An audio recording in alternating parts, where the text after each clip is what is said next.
So, green screens.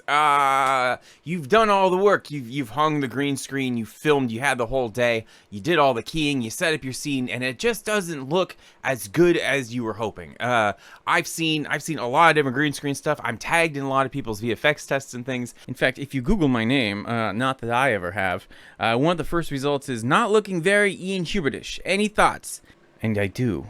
And so many times there's just like one thing that if it had been done differently, the whole thing would look so much better. And sometimes it's literally like just a magical checkbox that makes everything work. But you can only check that checkbox if you know what it is. And it's called don't composite in log.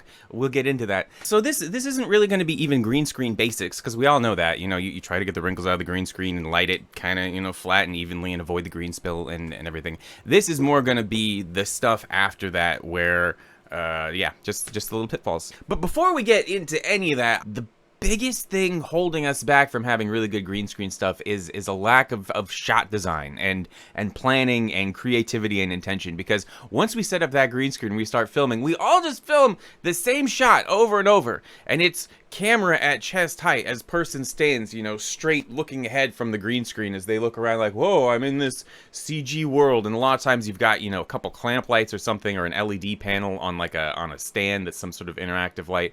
But we just get that shot over and over and over. And it's because in our heads we're thinking that we're filming an element for a shot instead of the shot itself. But if you actually go through like real movies and you look at every angle, there's such integration between the people and their environments, and the angles are always so much more interesting than anything that we feel inclined to film when we're on a green screen. So the challenge is basically cinematography and art and life needs something to push up against, and when you're in a green void, there's nothing, and so you have to go out of your way to invent those things to push up against. And that's such a big key, and you can get that from looking at reference of other cinematography, finding things you want to emulate, just really focusing on like what light would be hitting them, what light wouldn't be, where you can set up objects to cast shadows so that you have good integration. Storyboarding is obviously really huge, and designing what the actual environment is going to look like beforehand so you can kind of work. If you're on a real set, you'd be walking around finding, interesting angles and happy accidents and places where like the reflection in the light is working out. But you don't get any of those happy accidents when you're just, again, in a green void. So you have to figure out some way to kind of discover those ahead of the time. All that out of the way, let's talk about some more of the technical stuff for a second. And it's the thing I don't want to talk about, because I like situations where you put in additional effort and you get, additional results out. But if you film on the wrong camera, you can put so much extra effort in and still not have your results be as good as they would be by default if you just filmed on a better camera to begin with.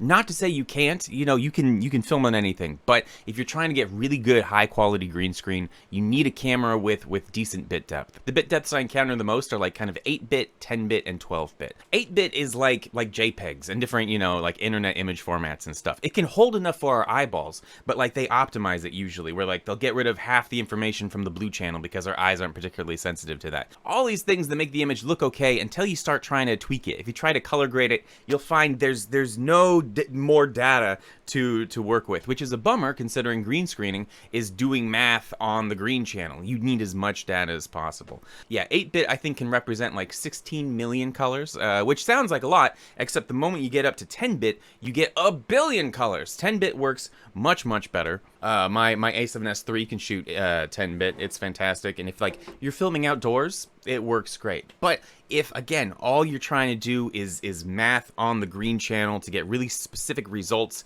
like if you have somebody with wispy blonde hair in front of something green, you need to extract that, you need as much data as possible. And that's where I always shoot these days any green screen stuff on a 12-bit camera. I actually don't own a 12-bit camera, but my friend Andy Daprowski does, and he lets me borrow it whenever I'm doing a green screen shoot, which is great.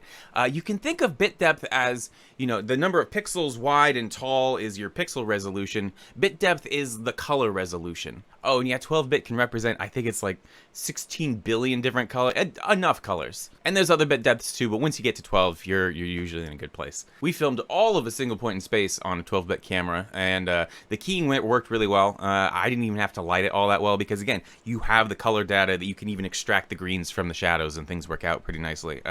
There's one shot we filmed on my A7S, which was 10-bit, and that was by far the hardest shot to key. We spent days on it. My friend Zeke Faust helped helped me with stuff. We're trying to do all these things, and it still looks by far like the worst key in the entire thing. And so yeah, just I don't know, it's a good thing and a bad thing. It's a bad thing because it is one of those times where it's like the people with the better gear will have an easier time in general, but also it means that, like, if you can borrow a nicer camera for a day, you'll just have better results. And it's very rare in a creative medium where it's like, yeah, just use this other tool and everything's easier. Another really important variable for your camera is the chroma subsampling, which means how many pixels actually get their own unique color.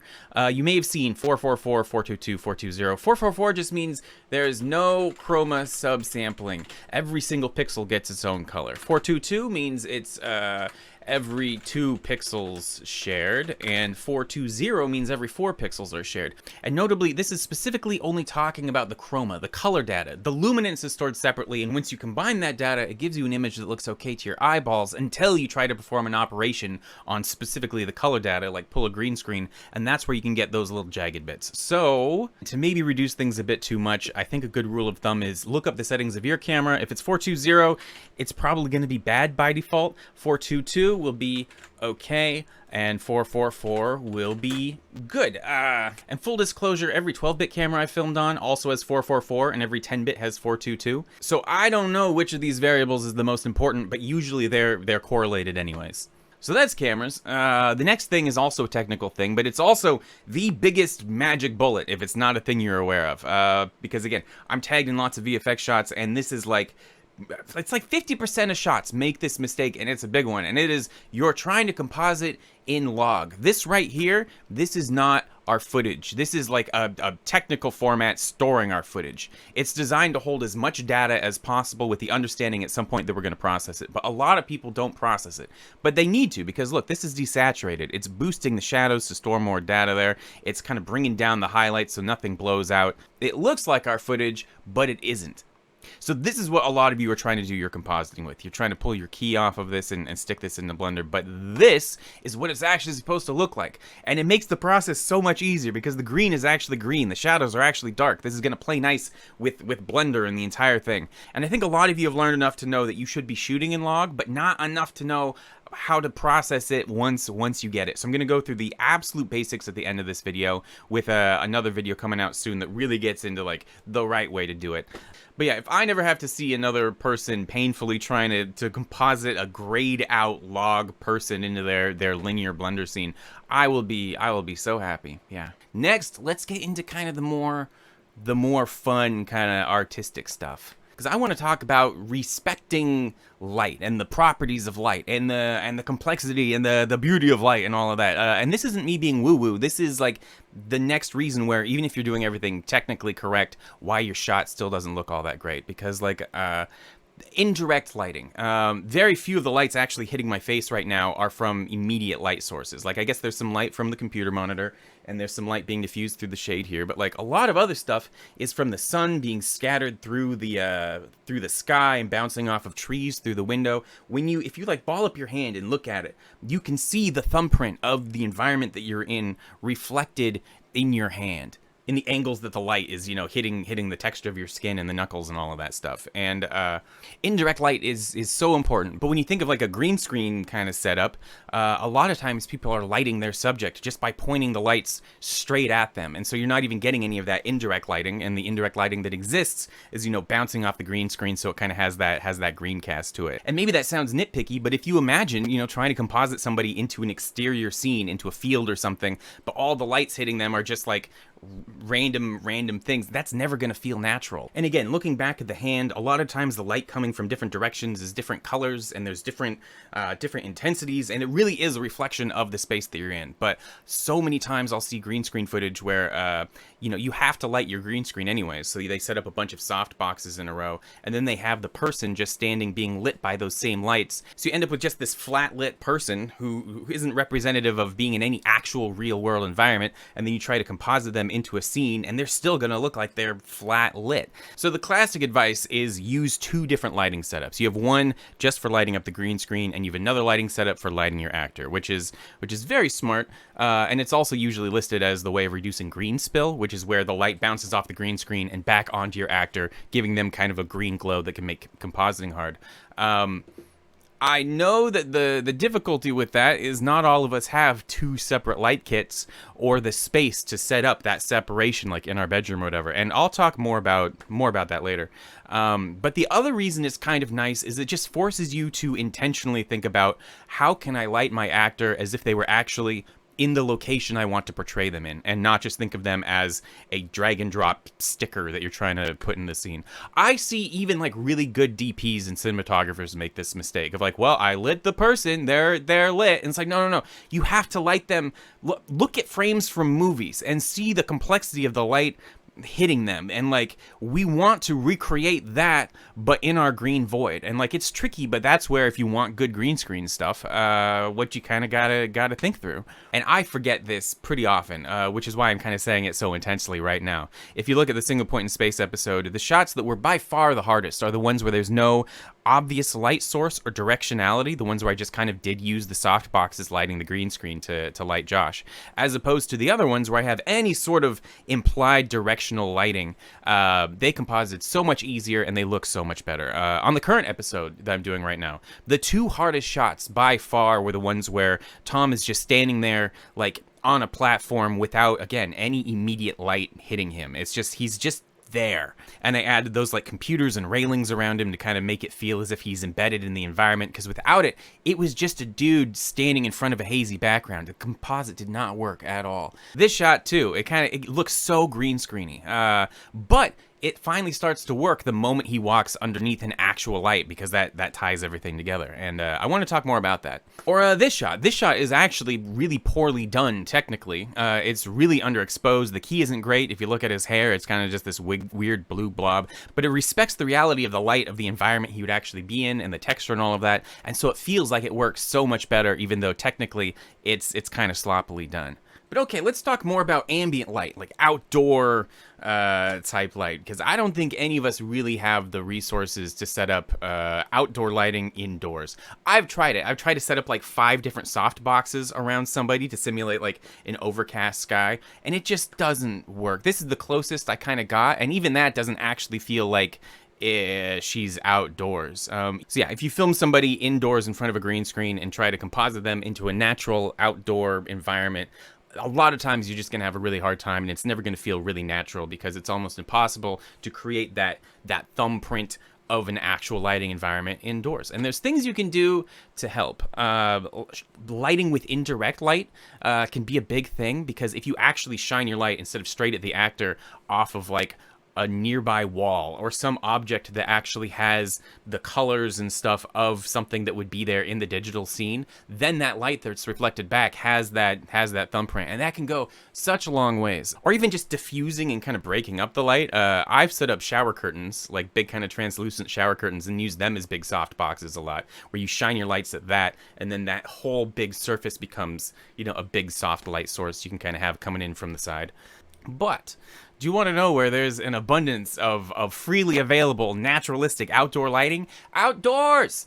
I love shooting outdoors because, again, you get that. I keep saying the word thumbprint, but like it's very important. I mean, like the whole lighting situation affecting the actor. You can get so much free complexity, and yeah, that does so much to help the composite when you're trying to take the person and put them into a digital environment. In fact, sometimes I'll take an HDRI of a 360 kind of light sample of that location, so that I can then use that to light my digital environment too. So everything will just match perfectly.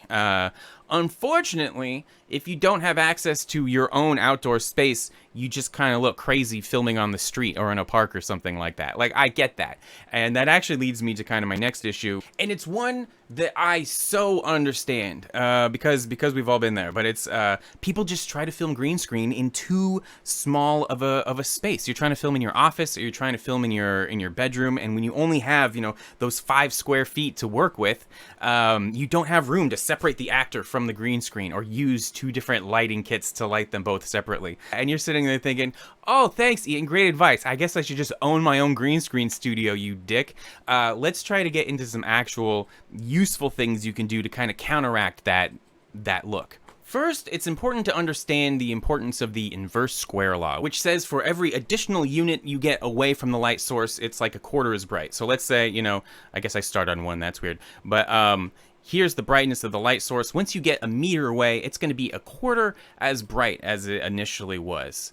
And then you get another meter away, it's going to be a quarter the brightness of that, and the quarter the brightness of that, and that, and that. And so this is basically saying that the closer you are to the light source, the more dramatic the changes in brightness of that light hitting the thing. Like, okay, this won't be a great example because I have a lot of natural light coming in the window, but if we say my monitor is a light source and I hold my hand up in front of the monitor, you can see that the light hitting my hand is significantly brighter than the light hitting my face. And so your brain automatically can kind of tell that the light is coming from like right in front of my hand because it understands that equation. If I was like, no, this light source is actually very far away, you'd be like, why are you lying about something weird like that? It obviously is the light from your monitor. We can tell really well where light sources tend to be. We're not bad at that.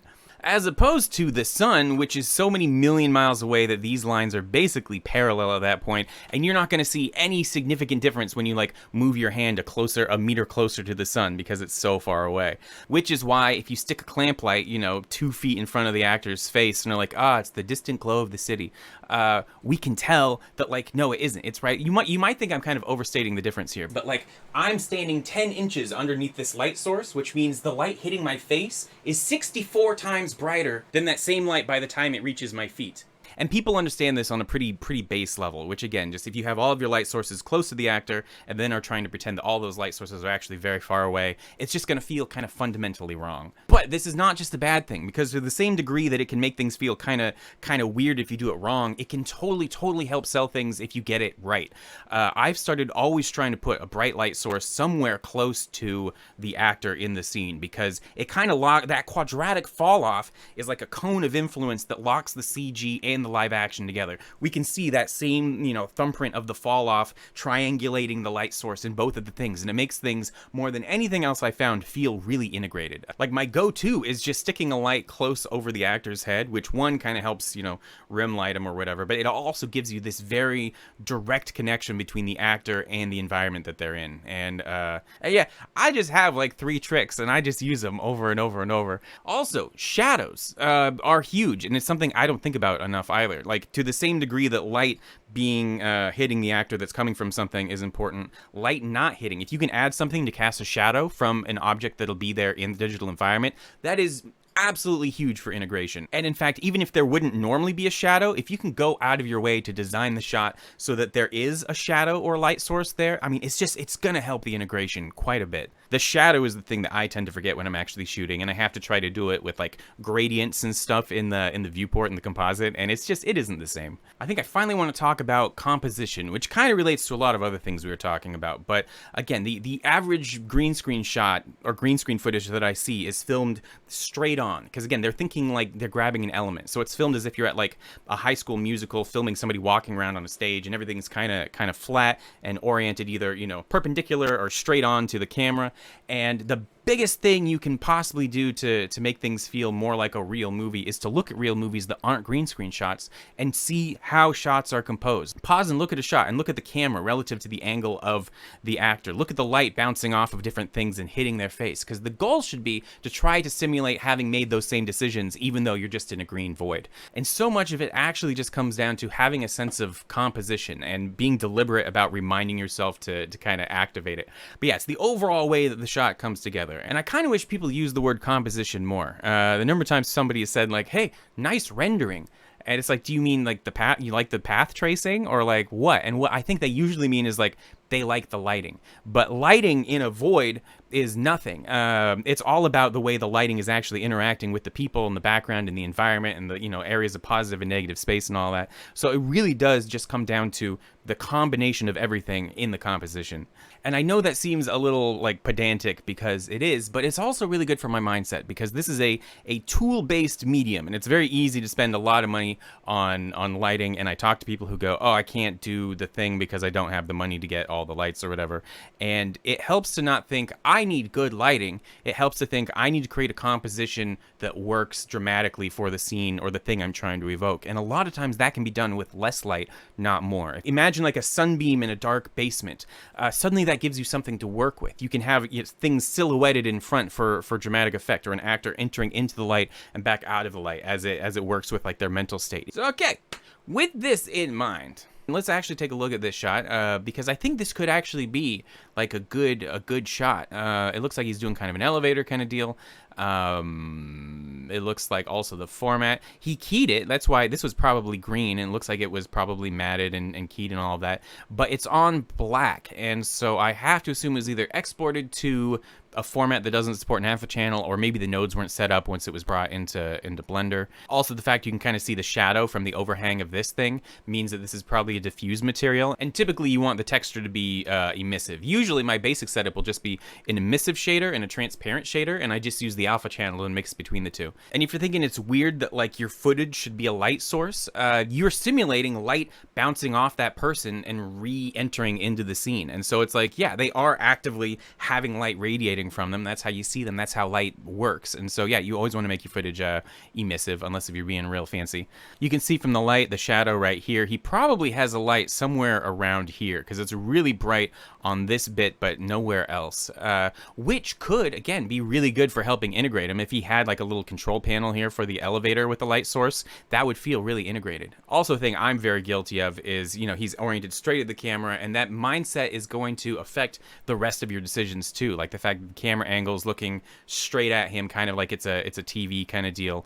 Whereas if you start at the beginning and go, okay, I'm going to actually pick a specific angle and composition that I want this entire shot to be. Also, just like the quadratic fall off of a light source, the distance from the camera to the subject is really important. Like if I stick my hand right up next to the camera, you can see I could fit like, you know, 15 of my faces behind my hand, as opposed to if I'm further away, and ideally I'd be further away to demonstrate the point, but if I hold my hand up, you can see I can fit like one face behind my hand. The ratio of the size difference matters less the further away you get. And so if you're filming up close, my guess is the camera is probably like 5-6 feet from him in this case, but then simulate, you know, a distance of like 20 feet, it's going to feel weird. When you see him backing up at the beginning, his head shrinks more than like probably should make sense.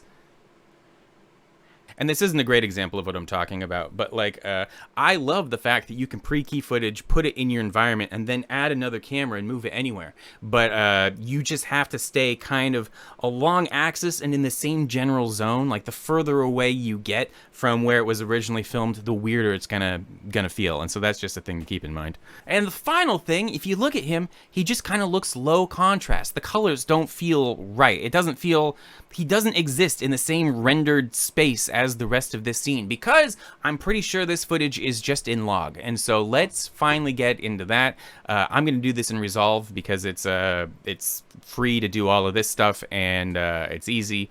But you can do this in basically any program if you look up color transform stuff. But yeah, let's get into it. Okay, I have spent like the last 6 days recording and re-recording this segment because I really want to explain in detail a full linearization workflow, but I think I'm going to save that for the next video, because right now I just want to explain one basic thing, and that's, this is how your footage should look. This is a fairly good representation of what things actually look like on the day with the light and the texture and the color and all of that, but a lot of you are working with footage that looks like this. This is the straight raw footage, and I will literally see clips where people, you know, cut out a green screened person and drop them into, you know, a scene that otherwise looks like this and wonder why it doesn't match, and they're trying to dial everything in, and that makes your life every step so much harder, the keying and the compositing and all of that, and it still won't look as good. So let's get into it. In the edit panel of Resolve here, I'm gonna drag my clip down in the timeline. This is our clip in log, and log is an expanded format designed to just hold information for color grading. It lifts the shadows so it can store more information down there, because that's what our eyes are more sensitive to, while also trying to like not lose all of the highlight data. You can see there's nothing to see here because it's an overcast day, but like this isn't blown out. The saturated colors don't appear quite as saturated because it's trying to leave room for like super saturated colors. But the understanding is at some point you're going to normalize this. And so to do that, here, let's select the clip, and we're going to click on the color grading tab right here. And a lot of this probably looks familiar. You've got your little usual color wheels and all of that. We've also got a node editor. This is the input. Whatever we do in the nodes here is like the color grade process, and this is the output. So I'm going to drag in a new node, the color space transform, and slip that in there. And all we really have to do is put our camera settings into this node so that it knows how to properly normalize it. And that's the bit, unfortunately, you have to figure out on your end because every camera can be a little bit different. But I promise you can find it in the menu, or you can Google it for like any major camera. For example, on Sony cameras, you can pick your picture profile. If we go over, it shows us we're an S-Log3 and S-Gamut3 cine. And we can also click on that, and we can change it to whatever. But those are the settings I use. So those are the settings I'm putting in. And so I just have to find those same settings on the input here. Here's S-Gamut3 cine and S-Log3. There we go. And this is at least better than nothing. Like this looks a lot better. And you can do your regular color grading. If you go back into the edit panel, you can see, you know, it keeps all those changes there. I'm going to delete this node here because we also have it in Fusion. And Fusion is DaVinci Studio's built-in compositor. And we can access it by clicking on this little magic wand here. You can see we've got another node editor down here. We can add more nodes using Control Space. And I'm going to add a color space transform. Hold down Shift to drag that in there. Do the same thing for our input color space. Sony S-Gamut3 cine, S-Log3. And for the output, I'm going to change linear to, I guess, Gamma 2.4. Again, I'm going to be making another video where I explain how to actually work with linear, hopefully in the next week or so. But until then, this is a good start. And then what you'd want to do is add in your delta key or whatever you're using for green screening. Slip that in after the color space transform, so you're working with the more vibrant color data, and it's going to make keying so much easier, and everything's going to feel a lot more natural. So if nothing else, do that. But again, we'll be talking about the full actual magic way to do it real quick here. I've been trying to kind of shoehorn it into this video for the past week, and I'm losing my mind because it's just too big of a topic to fit at the end of this video. So, and with that out of the way, I think I'm gonna wrap this up, get this posted. The next episode is coming out in like a week and a half, and since I've got some extra time, I'm just going back and re-rendering old shots I wasn't 100% happy with. I'm just kind of spoiling myself a little bit. It's been fun, but yeah, I will let you go, and we'll talk soon.